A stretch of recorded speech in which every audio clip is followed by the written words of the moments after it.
That's not how you spell Israeli, but it doesn't matter. It really doesn't matter. Does it? I don't know. I missed it actually. I was coming down here, oh god, to get run down by all these bicycles. I was coming down here, because there was a protest here earlier on. I thought it would still be here, but it's not still here. A little bit disappointing, seeing as it was quite relevant to this video, but never mind.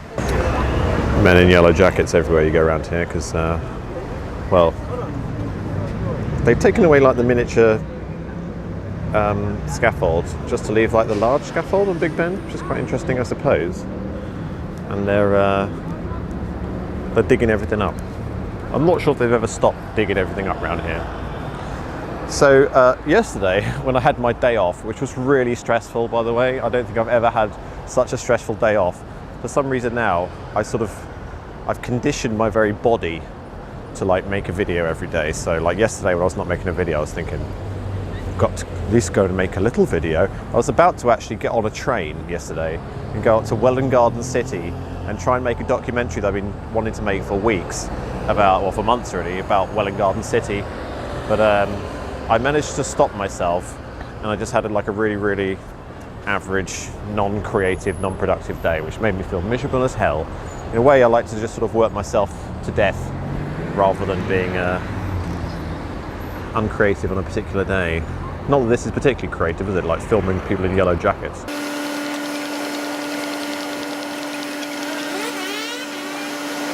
Something else I saw happening here earlier on, and I'm so sad that I missed it, was actually a guy with a physical lawnmower mowing this lawn, and I've never seen it happen with a physical lawnmower before.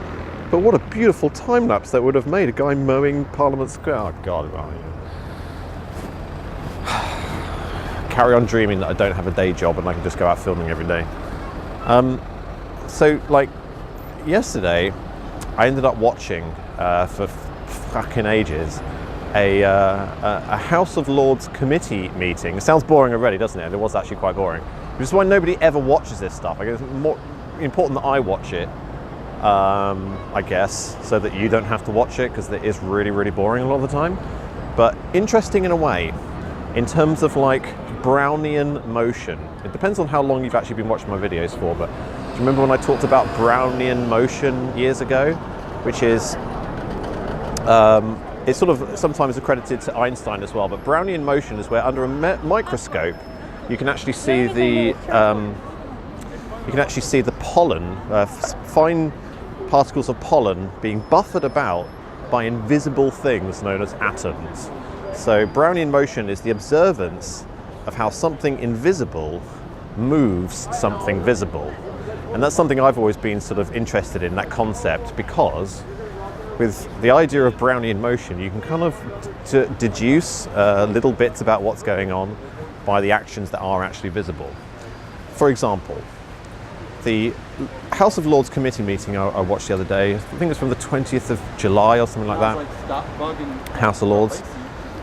They were talking about international sanctions and how international sanctions may well be interrupted by Brexit, and that is because a lot of the international sanctions are actually organised through the bar, Temple Bar, the law society, which obviously has some of the elite groups of like international humanitarian laws on the planet or whatever.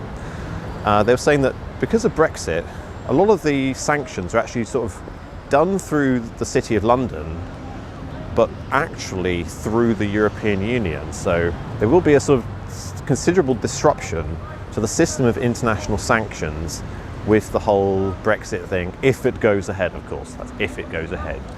And like, you know, even the pigeons here, like, they're really interested in talking about Brexit still. I mean, just look at that. It's like, well interested in Brexit, mate. Because of Brexit, there'll obviously be a separation between the legal systems in Europe and Britain. And they were saying that it's very, very, very likely that what will happen because of Brexit is that Britain will retain its role as in creating, formulating, crafting international sanctions. It'll be in league with Europe. I find it interesting because international sanctions are essentially financial. It's like freezing of assets. Essentially, it's all through the banking system. And that's why, I mean, in the City of London, you have the Law Society just within the boundaries, and you have the sort of global financial system just within the boundaries. And those are the two things that work arm in arm to create international sanctions, freezing bank accounts, freezing assets, doing all of this thing. Well, when I say freezing assets, I mean freezing assets to people who are professional politicians and professional figures from other countries, not freezing the assets of people who are actually funding terrorism like ISIS and whatever kind of stuff, because they do the opposite with that, as I'm sure you're aware. But it's interesting to note that if they say that the system of international sanction creation will be retained by the City of London, that means a very crucial international financial role is going to be kept hold of by the City of London, which means when they say, well, City of London's going to lose its prominence and Britain's going to lose its prominence, I'm not sure if that's true. If anything, it does seem to me that they're actually setting themselves up to make Britain even more crucial as a kind of linchpin of the international system through the whole sort of humanitarian, human rights, sanctions and all of that stuff. Like, they were talking as well, which is quite interesting. I didn't really realise this, but actually the European Human Rights Act was mostly actually written by British legal professionals, which is why they're so sort of attached to it and why they use it so often and why it works so well, or whatever, if it works well, I don't know. Because the one thing with Brexit people have said is that, we don't really know what's going to happen, but, Brownian motion, you can kind of tell what's going on by all the little side movements, by all the things that are naturally adjusted by it. The only other thing I want to talk about today, and well, it's a bit of a depressing topic, I suppose. It's to do with Grenfell. Lots and lots of people like perishing and dying and all of that. They're talking about corporate manslaughter, and there's so much more research I need to do in it. I've been noting down today like quite a few names of some of the key figures, and also the corporate, what's it called, the Corporate Manslaughter Act 2007 or something like that. I'm going to have a quick look at that, see if I can dig up anything. But the interesting thing about they're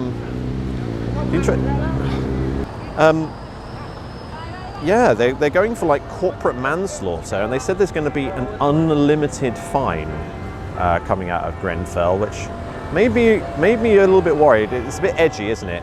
That they something like that can happen, and they can say, "Oh, the justice is brought to us by the doling out of an infinite fine." That's a bit weird, isn't it? It's like you can get away with anything as long as you pay the fine. And where's the money from the fine? Where is that going to go? That's something I really, really need to answer. That question needs to be answered. Where is the money from this unlimited fine actually going to go? And depending on where it goes, do they in fact actually have an incentive to let shit go wrong because the fine will have to be paid by a company? No humans probably will go to jail because of Grenfell. Companies might get shut down, companies might get sanctioned, and obviously massive fines are going to be doled out. But where is the money going to be going? That's really the most important thing in terms of investigating. If it was like a purposeful crime, what you'd be investigating there is motive. So there we go. That was the vlog for today.